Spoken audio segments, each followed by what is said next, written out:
కోట్లాది మంది హిందువులందరూ కూడా పరమ పవిత్రముగా ఆరాధ్య దైవంగా పూజించే కలియుగ వెంకటేశ్వరుడు ఆ మహాస్వామి వారి ప్రసాదాన్ని ఎంతో భక్తి ప్రపత్తులతో స్వీకరించే పరిస్థితి ఈరోజు మళ్ళీ కలిగింది.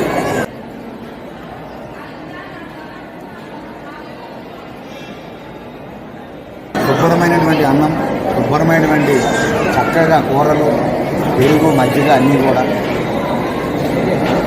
అటువంటి గత ప్రభుత్వంలో పురుగులు పట్టినటువంటి బియ్యం, ముక్కుపోయినటువంటి బియ్యాన్ని పెట్టి భక్తులు ఇబ్బంది పెట్టేవారు. ఈ సందర్భంగా మళ్ళీ పూర్వ వైభవం, పూర్వం ఏ విధంగా అన్నప్రసాదం ఉండేదో మళ్ళీ ఆ విధంగా చూడగలుగుతున్నాం. ఈ సందర్భంగా కోట్లాది మంది హిందువులందరి తరఫున ముఖ్యమంత్రి చంద్రబాబు గారికి, అలాగే ఈవో గారికి మేము ఆశీస్సులు, అభినందనలు తెలియజేస్తున్నాం.